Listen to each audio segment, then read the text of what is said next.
Hi friends, ഞാൻ നിങ്ങളുടെ baby. Welcome to my channel baby stays hut. ഞാൻ ഇന്ന് വന്നിരിക്കുന്ന നമ്മൾ ബേക്കറിയിൽ നിന്നൊക്കെ വാങ്ങിക്കുന്ന ബ്രെഡ് പോലെ തന്നെ നമ്മൾ വീട്ടിൽ ഓവൻ ഇല്ലാണ്ട് ഒരു ബ്രെഡ് എങ്ങനെ ഉണ്ടാക്കാം. ഞാൻ ഗോതമ്പിലാണ് ചെയ്തിരിക്കുന്നത്. എൻ്റെ വീഡിയോ ആദ്യമായിട്ട് കാണുന്ന ആരെങ്കിലും ഉണ്ടെങ്കിൽ ദയവായിട്ടൊന്ന് സബ്സ്ക്രൈബ് ചെയ്യുക, തൊട്ടടുത്തുള്ള ബെല്ലൈക്കൺ ഒന്ന് പ്രസ് ചെയ്യുക, നിങ്ങളുടെ ഫ്രണ്ട്സ് ഒക്കെ ആയിട്ടൊന്ന് ഷെയർ ചെയ്യുക. നമുക്ക് നല്ല ബ്രെഡ് ഉണ്ടാക്കാനായിട്ട് കയറിയാലോ.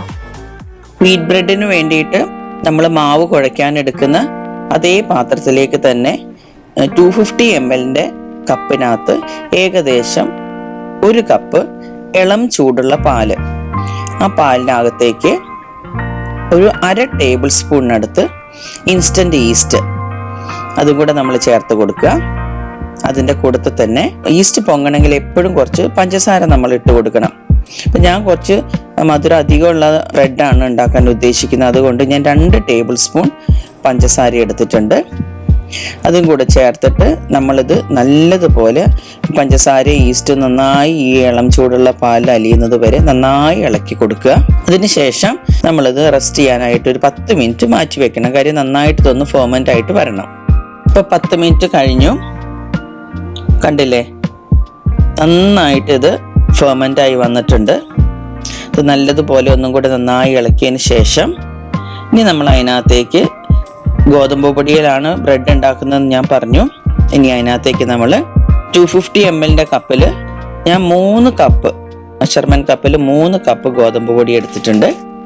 അത് ഇട്ട് കൊടുത്തിട്ട് നമ്മൾ അതിനകത്തേക്ക് ഒരു 1/2 ടീസ്പൂണിനടുത്ത് ഉപ്പും 2 ടേബിൾ സ്പൂൺ സൺഫ്ലവർ ഓയിലാണ് ഞാൻ ഒഴിക്കുന്നത്. നിങ്ങൾക്ക് ഇനി ഒലിവ് ഓയിൽ ഒഴിക്കണം എന്നുള്ളവർക്ക് ഒലിവ് ഓയിൽ ആയാലും യൂസ് ചെയ്യാം കേട്ടോ. ഇതും കൂടെ ഒഴിച്ചിട്ട് നമ്മളിത് നന്നായിട്ടൊന്ന് കുഴയ്ക്കാൻ പോവുകയാണ്. നമ്മൾ ഈ സ്പൂൺ കൊണ്ട് ഇത് മൊത്തം ഇളക്കിയിട്ടുണ്ട് നന്നായിട്ട്. ഇനി ഇത് ഞാൻ കൈ കൊണ്ട് തന്നെ നല്ലതുപോലെ ഈ മാവ് മൊത്തം നന്നായിട്ട് കുഴയ്ക്കാൻ പോവുകയാണ്. ഇനി നമുക്കിത് കുഴച്ചെടുക്കാൻ വേണ്ടി കുറച്ചും കൂടെ വെള്ളം ആവശ്യമായിട്ട് വരും. ഞാനിപ്പോൾ ആദ്യം ഒരു 1/4 കപ്പ് വെള്ളം എടുക്കുകയാണ്. ഇനി അത് തികയില്ല, ചില മാവിനാണെന്നുണ്ടെങ്കിൽ ഈ 1/4 കപ്പ് വെള്ളം ചിലപ്പോൾ അധികമായിരിക്കും. അങ്ങനെയാണെന്നുണ്ടെങ്കിൽ വീണ്ടും നമ്മൾ ഒരു ടേബിൾ സ്പൂണും കൂടെ ഗോതമ്പ് പൊടി ഇട്ട് കൊടുത്തിട്ട് ആ മാവ് സെറ്റ് ചെയ്യേണ്ടതായിട്ട് വരും. അതല്ല, ഇനി ഓരോ മാവിന് ഗോതമ്പ് പൊടിക്ക് അനുസരിച്ചിട്ടിരിക്കും, ചിലപ്പോൾ അതിലും കൂടുതലായിട്ട് ആവശ്യം വരും. ഇപ്പം എന്തായാലും ഞാനൊരു 1/4 കപ്പ് വെള്ളം എടുത്തിട്ട് കുറച്ചായിട്ട് ഒഴിച്ചു കൊടുത്തിട്ട് നമ്മളിത് കുഴയ്ക്കുകയാണേ. ഇപ്പൊ കണ്ടില്ലേ, 1/4 കപ്പ് വെള്ളം മതിയായിട്ടില്ല നമുക്ക്. വീണ്ടും ഞാനൊരു 1/4 കപ്പ് വെള്ളം കൂടെ എടുക്കുവാണ്. എന്നിട്ട് നല്ലതുപോലെ എത്രത്തോളം നമ്മൾ കുഴയ്ക്കുന്നു അത്രത്തോളം നമ്മളുടെ ബ്രെഡിന് നന്നായിട്ട് സോഫ്റ്റ് ആയിട്ട് വരും. ഓക്കെ, ഇപ്പൊ ഏകദേശം ഞാൻ ഇപ്പൊ തന്നെ ഒരു 6 മിനിറ്റോളം നന്നായിട്ട് കുഴച്ചിട്ടുണ്ട്. ഏകദേശം 1/2 കപ്പിനടുത്തേക്ക് വെള്ളം എടുക്കേണ്ടതായിട്ട് വന്നിട്ടുണ്ട്. എന്നിട്ട് ഞാൻ ഇനിയിപ്പോൾ ഈ പാത്രത്തിൽ നിന്ന് ഈ കൗണ്ടർ ടോപ്പിലേക്ക് ഇട്ടിട്ട് നന്നായിട്ടൊന്നുകൂടെ കുഴയ്ക്കാൻ പോവുകയാണേ. നമ്മളിതുപോലെ നമ്മൾ 2 കൈ ഉപയോഗിച്ചിട്ട് ഒരു വശം പിടിച്ച് നല്ലതുപോലെ ഇതേപോലെ തന്നെ സ്മൂത്താക്കി നല്ലതുപോലെ കുറച്ച് നേരം കുഴച്ചെടുക്കണം. ഞാനിപ്പോൾ ഈ കൗണ്ടർ ടോപ്പിൽ ഇട്ടിട്ട് ഒരു 5-6 മിനിറ്റ് ഇതേ നല്ലതുപോലെ ഇതുപോലെ കുഴച്ചെടുത്തിട്ടുണ്ട്. എത്രമാത്രം നിങ്ങൾക്ക് കുഴയ്ക്കാൻ പറ്റുമോ അത്രയും നല്ലതാണ്, ബിക്കോസ് അത്രയും നമ്മൾ ബ്രെഡ് സോഫ്റ്റ് ആയിട്ട് വരും. ഇപ്പം ഇതാ നല്ലതുപോലെ ഇത് കുഴച്ചെടുത്തിട്ടുണ്ട്. ഇനി നമ്മൾ ആ ബൗളിലേക്ക് തന്നെ ഇത് വെച്ചിട്ട് കുറച്ച് 2 മണിക്കൂർ റെസ്റ്റ് ചെയ്യാൻ വെക്കണം. അപ്പം അതിന് മുമ്പ് ഈ ബൗളിലേക്ക് നമ്മൾ കുറച്ച് ഓയിൽ തൂത്ത് കൊടുത്തിട്ട് നന്നായി ഒന്ന് ബ്രഷ് ചെയ്ത് വെക്കുക. അതിൻ്റെ മുകളിലേക്ക് നമ്മൾ ഈ മാവ് വെച്ചിട്ടുണ്ട്. ഇനി അതിൻ്റെ മുകളിൽ ഒരു നനഞ്ഞ ക്ലോത്തും കൂടെ ഞാൻ ഇടുകയാണ്. ഇട്ടിട്ട് ഇതിനെ അടച്ചു മാറ്റി ഒരു 2 hours വെക്കാൻ പോവാണ്. ഇപ്പം ഇതാ 2 മണിക്കൂർ കഴിഞ്ഞു. ഞാൻ തുറന്ന് നോക്കട്ടെ.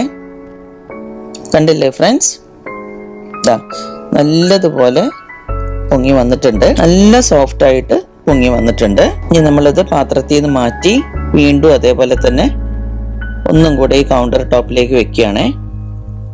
വീണ്ടും ഒരു 2-3 മിനിറ്റും കൂടെ നമ്മൾ നന്നായിട്ട് ഒന്നും കൂടെ അത് സോഫ്റ്റ് ആക്കുക. ഈ ബ്രെഡിന്റെ ടിന്നിലേക്കാണ് വെക്കാൻ പോകുന്നത്. അപ്പൊ അതേ ആ ബ്രെഡിന്റെ ടിന്നിന്റെ ഷേപ്പ് തന്നെ നമ്മൾ ഈ മാവൊന്ന് ആക്കി വെക്കുക. അപ്പം നമ്മൾ ഈ ബ്രെഡിൻ്റെ ടിന്ന് നമ്മളൊന്ന് ഓയിലൊന്ന് ഒഴിച്ച് ഇതൊന്ന് ഗ്രീസ് ചെയ്യണം, ഓയിലൊന്ന് തേക്കുകയാണ്. ഇനി ഈ മാവ് അതേ ടിന്നിൻ്റെ ഷേപ്പ് തന്നെ ഇറക്കി വെക്കണം. അതിന് മുൻപ് ഞാൻ ഇതിൻ്റെ ഒരു 1/2 പോർഷനിലേക്ക് നമ്മൾ ടൂട്ടി ഫ്രൂട്ടി ഇട്ടിട്ട് ഒരു സ്വീറ്റ് ബ്രെഡ് പോലെ ആക്കേണ്ടത് കൊണ്ട് 1/2 ഭാഗത്തേക്ക് ഞാൻ കുറച്ച് ടൂട്ടി ഫ്രൂട്ടി ഇട്ടൊന്ന് മിക്സ് ചെയ്യുകയാണേ. ഇതുപോലെ കുറച്ച് ടൂട്ടി ഫ്രൂട്ടി ഇട്ടിട്ട് ഒരു ഹാഫ് പോർഷൻ മാത്രം. എന്നിട്ട് ഇതാ നല്ലതുപോലെ വീണ്ടും അത് മിക്സ് ചെയ്തിട്ട് നമ്മളിതാ രണ്ടും കൂടെ ഒരുമിച്ച് വീണ്ടും ഒരുപോലെ ആക്കിയിട്ട് ഈ ടിന്നിലേക്ക് അതിൻ്റെ ഷേപ്പ് തന്നെ നന്നായി ഇറക്കി വെച്ച് കൊടുക്കുകയാണ്. ഇനി ഇതൊരു 1/2 hour 30 minutes നമ്മൾ വീണ്ടും ഈ ബോക്സിനകത്ത് തന്നെ വെക്കാൻ പോവാണ്. ഇപ്പൊ കേക്ക് ടിന്നിൽ നമ്മൾ ആ ലോഫിന്റെ മാവ് കയറ്റി വെച്ചിട്ട് ഏകദേശം ഇപ്പൊ 20 minutes കഴിഞ്ഞു. ഇനി 10 minute കൂടെ അതിനകത്ത് അത് ഇരിക്കണം. 10 minutes മുമ്പ് നമ്മൾ ഇത് ബേക്ക് ചെയ്യാൻ പോകുന്ന പാത്രം നമ്മൾ പ്രീഹീറ്റ് ചെയ്യണം. അതിന് വേണ്ടിയിട്ട് ഞാനിവിടെ ഒരു വലിയ നോൺ സ്റ്റിക്കിന്റെ പാത്രമാണ് എടുത്തിരിക്കുന്നത്. അതിനകത്തേക്ക് ഇതുപോലെ ചെറിയൊരു സ്റ്റാൻഡ് നടുക്കിൽ വെച്ച് കൊടുക്കണം. ഇനി ഞാൻ സ്റ്റൗ ഓൺ ചെയ്തിട്ട് ഹൈ ടു മീഡിയമില് ഒരു 10 minutes വെക്കാൻ പോവാണ്. ഓക്കെ, ഇപ്പൊ നമ്മുടെ മാവ് നമ്മൾ പൊങ്ങാൻ വെച്ചിട്ട് 1/2 മണിക്കൂർ കഴിഞ്ഞു. നമുക്കൊന്ന് തുറന്ന് നോക്കാം. നല്ലതുപോലെ ഇത് പൊങ്ങി വന്നിട്ടുണ്ട്. ഇനി അതിൻ്റെ മുകളിൽ ഞാനൊന്നൊരു എഗ് വാഷ് കൊടുക്കുകയാണ് കേട്ടോ. ഇനി വെജിറ്റേറിയൻസിന് വേണമെങ്കിൽ മിൽക്ക് ആയാലും പാൽ കൊണ്ടായാലും അത് വാഷ് ചെയ്ത് കൊടുക്കാം. പക്ഷെ പാൽ എടുക്കുമ്പോൾ എപ്പോഴും റൂം ടെമ്പറേച്ചറിലുള്ള പാലേ എടുക്കാൻ പാടുള്ളൂ. നന്നായിട്ട് ഇത് എഗ് വാഷ് ചെയ്തിട്ടുണ്ട്.